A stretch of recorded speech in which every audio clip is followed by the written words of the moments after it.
Good morning all of you. सुप्रभात प्यारे बच्चों। सबसे पहले एक एक करके सब लोग अपना अपना अटेंडेंस बना लीजिए कमेंट बॉक्स में जाकर, और इंग्लिश का बुक निकालिए, पेज नंबर 102 और ध्यान देंगे वर्ड वाइज से। वर्ड वाइज में आज हम लोग पढ़ने वाले हैं कुछ वर्ड्स के बारे में। Till 2 decades ago, we didn't have any smartphones or apps. 1 decade is equal to 10 years. A period of 10 years is called a decade. तो 2 दशक, डेकेड मतलब होता है दशक, यानी कि 10 वर्ष की जो अवधि होती है उसे हम दशक कहते हैं। ठीक है, तो कहता है till 2 decades ago we didn't have any smartphones और apps. आज से 2 दशक पहले, 20 वर्ष पहले हमारे पास स्मार्टफोन्स और ये जो एप्लीकेशंस जो देख रहे हैं ये सारे नहीं थे। The word highlighted above were added to the English dictionary recently. ये जो हाईलाइटेड वर्ड्स जो आप देख रहे हैं स्मार्टफोन्स और एप्स, इन दोनों का यूज़ जो है इंग्लिश डिक्शनरी में हाल फिलहाल ही इन दोनों वर्ड्स को ऐड किया गया है। Every year new words are added to the English dictionary. हर साल कुछ नए वर्ड्स होते हैं जिन्हें डिक्शनरी में डाला जाता है। A new word that is added is often a frequently used one. और उन्हीं न्यू वर्ड्स को डाला जाता है जो हम अक्सर देश विदेश में जिसके बारे में लोग अक्सर फ्रिक्वेंटली बातें करते हैं, या जिन शब्द का यूज़ जो है ज़्यादातर होता है पूरे all over the world. Some examples of new words with their meanings are given below. यहाँ कुछ नए वर्ड्स के बारे में और कुछ मीनिंग वगैरह दिया गया है, आइए देखें। सबसे पहला है एफ्लुएंजा। एफ्लुएंजा, a disease in which one feels lonely, guilty and less motivated due to excessive shopping. यानी कि एक ऐसी बीमारी जिसमें कोई व्यक्ति जो है लोनली फील करता है। लोनली मतलब अकेलापन, गिल्टी दोषी, एंड लेस मोटिवेटेड और कम motivated due to excessive shopping, और वो भी एक्सेसिव शॉपिंग करने की वजह से, ज़्यादा शॉपिंग करने के कारण। App, short form of application. Application का जो शॉर्ट फॉर्म होता है वो ऐप होता है, APP, app. App stands for application. A software that performs a specific task on a mobile phone.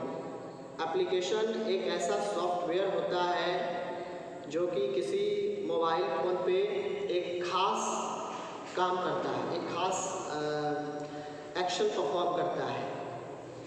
ठीक है, next is bookaholic. Bookaholic, bookaholic means a person who is obsessed with buying books. ठीक है, जिसको किताबी कीड़ा कहते हैं। ठीक है, एक ऐसा व्यक्ति जो ढेर सारी किताब खरीदता हो, bookaholic. Next is Brexit, a blend of Britain and exit. यानी कि ब्रिटेन और एग्जिट, इन दोनों वर्ड्स को मिला करके ब्रेक्जिट बना है। BR लिया ब्रिटेन से और exit exit. It is used to refer to United Kingdom living the European Union. European Union को छोड़ते हुए ब्रेक्जिट जो है यूनाइटेड किंगडम की बात करता है, UK। उसके बाद है car jacking. Car jacking means hijacking a car, मतलब किसी कार को अपहरण कर लेना, हाईजैक कर लेना। Next is cyber cafe. Cyber cafe means A cafe with computers for customers to use the internet on. यानी कि एक ऐसा कैफ़े, एक ऐसा कफ़े जिसमें ढेर सारे कंप्यूटर्स होते हैं कस्टमर्स के यूज़ के लिए।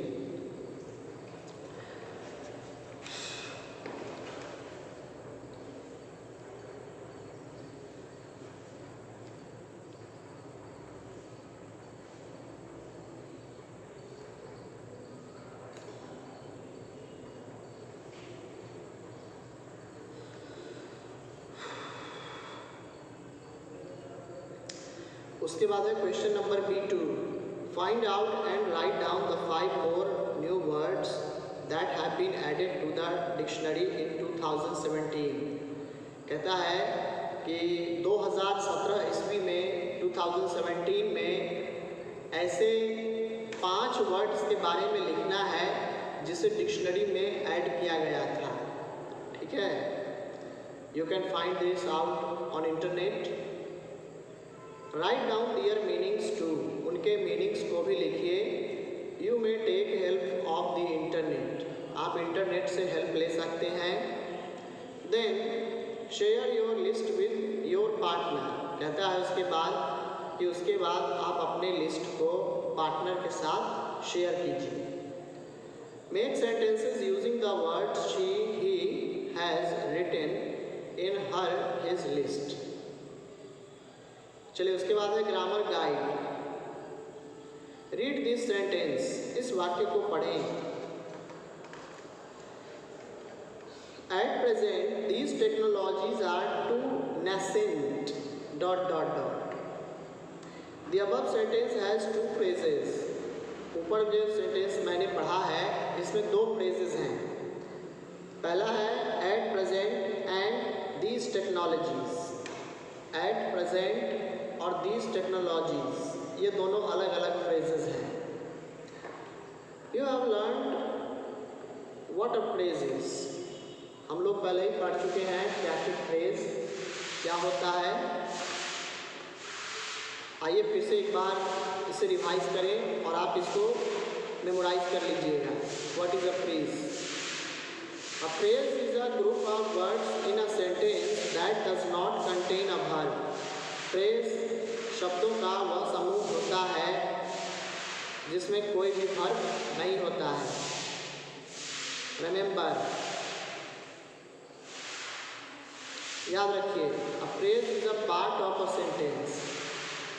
हमेशा एक फ्रेज जो होता है वह किसी न किसी सेंटेंस का एक पार्ट होता है। It does not express a complete idea, और फ्रेज कभी भी कंप्लीट आइडिया नहीं देता है। It gives an incomplete idea. Underline the phrases in these sentences. In sentences में फ्रेजेस को अंडरलाइन कीजिए।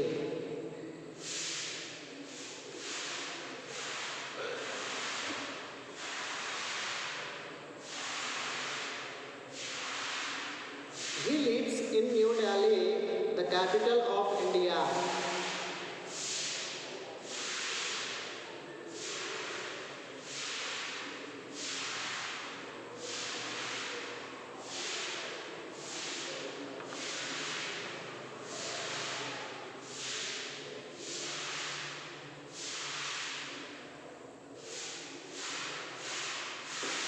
In New Delhi, C1 का 1।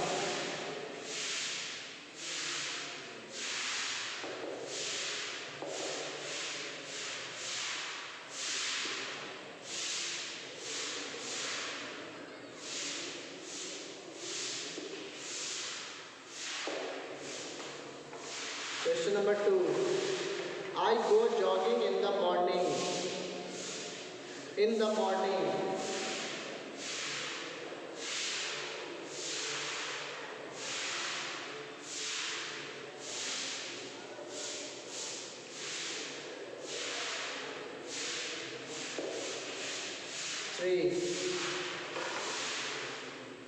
it is always a pleasure to go on a ride। On a ride,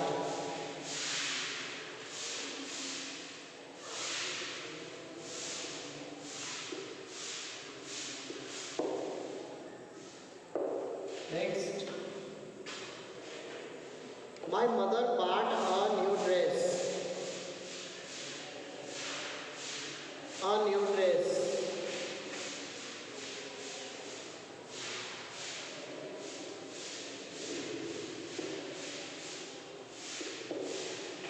Next,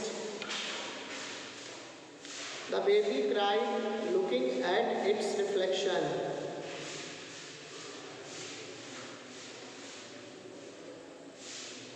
At its reflection.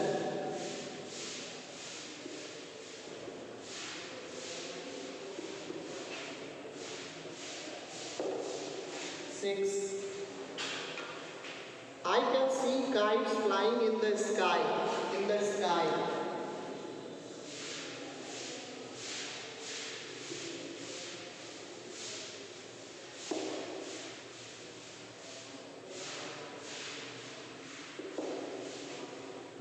Yogesh bought a new bicycle. A new bicycle. Bicycle.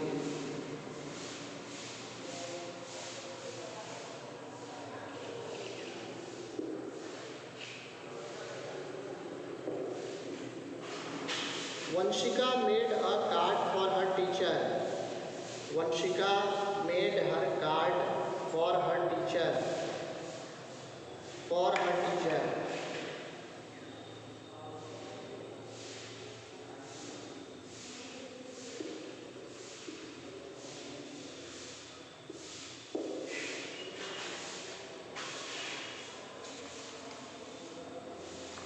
Read this sentence.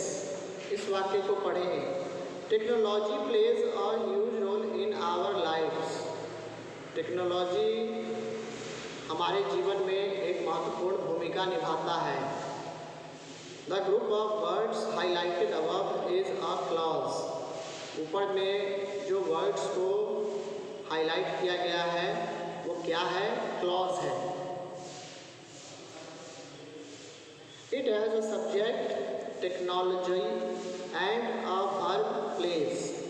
इसमें इसका अपना खुद का एक subject है और एक वर्ब भी है। ठीक है, टेक्नोलॉजी जो है ये सब्जेक्ट है और वर्ब है प्लेस। अब आइए इसका डेफिनेशन मैं उससे पहले भी बता चुका हूँ, लेकिन एक बार फिर से सुन लीजिए और इसको याद भी कर लीजिएगा। ठीक है, a clause is a group of words that contains a subject and a verb. clause शब्दों का वह समूह होता है जिसमें एक सब्जेक्ट और एक वर्ब होता है। Read this sentence. इस वाक्य को ध्यान से पढ़ें। While technology already plays a significant role in our daily lives, its influence is only going to increase in the future. चूँकि टेक्नोलॉजी जो है पहले ही एक सिग्निफिकेंट रोल खेल रहा है इन आवर डेली लाइफ, हमारे जीवन में। Its influence is only going to increase in the future. तो इसका प्रभाव जो है निश्चित रूप से फ्यूचर में पड़ने वाला है। In the above sentence the highlighted clause is dependent on the clause that is not highlighted. ऊपर में जो अभी जो मैंने एक सेंटेंस पढ़ा है, फिर से इसको ध्यान से देखिए। While technology already plays a significant role in our daily lives, ये क्या है? ये जो हाईलाइटेड है इसको डिपेंडेंट क्लॉज कहते हैं, क्योंकि यह डिपेंड होता है डिपेंडेंट दूसरे क्लॉज पे, प्रिंसिपल क्लॉज पे। यहाँ से प्रिंसिपल क्लॉज शुरू होता है, ब्लैक वाला देखिए, जो हाईलाइट नहीं है उस पार्ट को देखिए। Its influence is only going to increase in the future. इसका प्रभाव भविष्य में पड़ने वाला है। तो पहला पार्ट जो है ग्रीन वाला वो क्या है? डिपेंडेंट क्लॉज है। और दूसरा जो पार्ट है ब्लैक वाला वो क्या है? मेन क्लॉज, या इसको प्रिंसिपल क्लॉज भी आप कह सकते हैं। तो डिपेंड का मतलब होता है निर्भर रहना। डिपेंड से ही बना है डिपेंडेंट क्लॉज। डिपेंडेंट का मतलब कि वैसा क्लॉज जो मेन क्लॉज पे, जो प्रिंसिपल क्लॉज पे अपने मीनिंग के लिए निर्भर है। ठीक है, तो फिर से इसको समझिए। In the above sentence the highlighted clause is dependent on the clause that is not highlighted. ऊपर जो सेंटेंस हमने पढ़ा है उसमें ग्रीन वाला जो सेंटेंस है वो ब्लैक वाले पर जो है किया गया है, हाईलाइट किया गया है। The highlighted clause is a subordinate dependent clause. Highlighted clause जो देख रहे हैं वो सबऑर्डिनेट और डिपेंडेंट क्लॉज है। The other clause is a principal clause, और दूसरा क्लॉज जो हाईलाइट नहीं किया गया है वो कौन सा क्लॉज है? Principal clause. There are two main types of clauses. मुख्यतः क्लॉजेस दो प्रकार के होते हैं। पहला है प्रिंसिपल क्लॉज और दूसरा सबऑर्डिनेट क्लॉज। अब आइए देखें कि प्रिंसिपल क्लॉज या मेन क्लॉज और सबऑर्डिनेट क्लॉज या डिपेंडेंट क्लॉज किसे कहते हैं। ठीक है, तो सबसे पहले आइए प्रिंसिपल और मेन क्लॉज के बारे में पढ़ें। प्रिंसिपल और main clause is a clause that expresses a complete thought and can stand on its own as a sentence.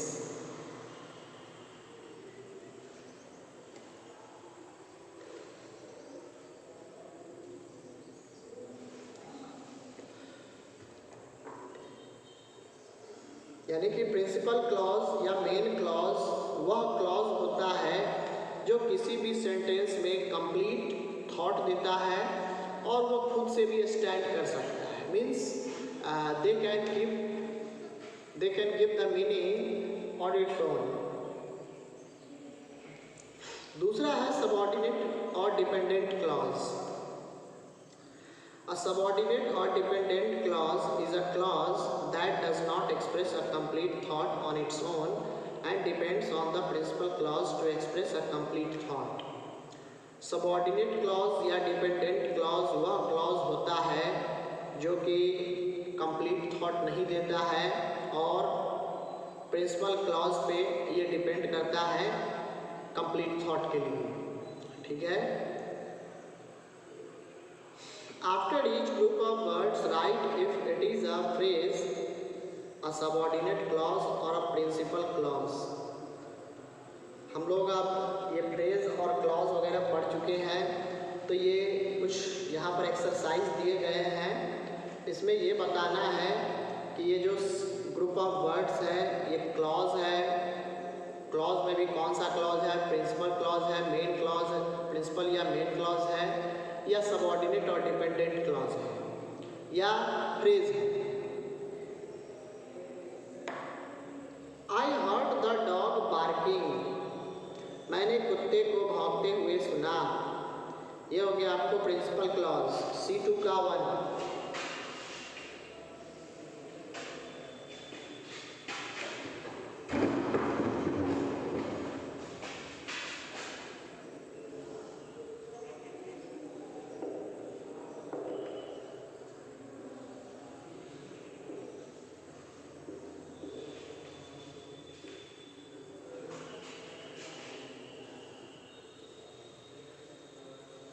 Principal clause. दूसरा है next, when he finally agreed, it is a dependent clause, यह dependent clause है।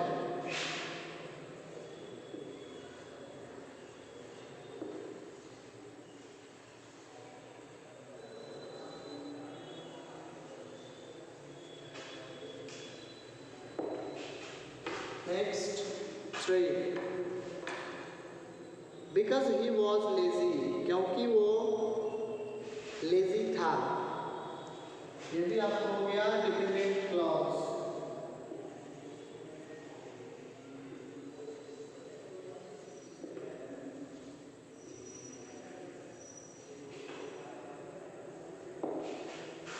और next,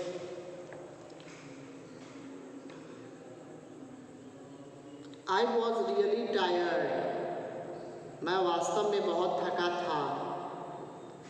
ठीक है, तो ये हो जाएगा आपको principal clause.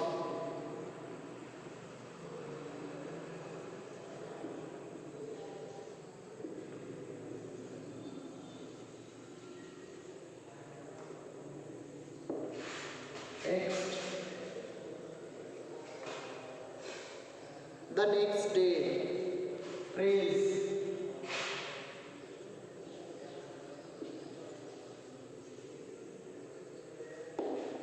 Next, I couldn't sleep very well. मैं बहुत अच्छे तरीके से नहीं सो सका। Principal clause.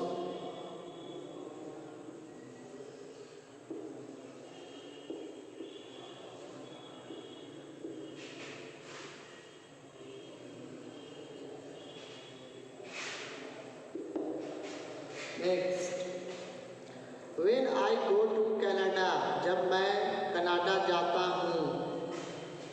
Dependent clause.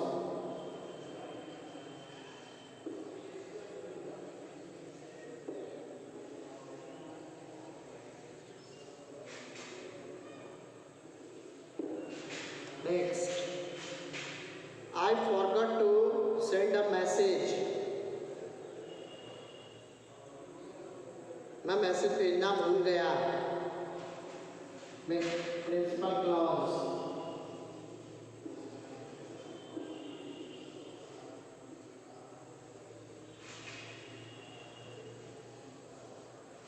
ठीक है, तो इसको जल्दी से लिख लीजिए आप लोग।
तो बच्चों आज के लिए इतना ही। कल इसे हम लोग फिर से आगे पढ़ेंगे। ठीक है, आज के लिए इतना ही। नेक्स्ट पेज में C3 दिया हुआ है, इसको आप लोग घर पर बनाइएगा। ठीक है, होमवर्क में। आज के लिए इतना ही। Thanks for watching this video. God bless you and have a good day.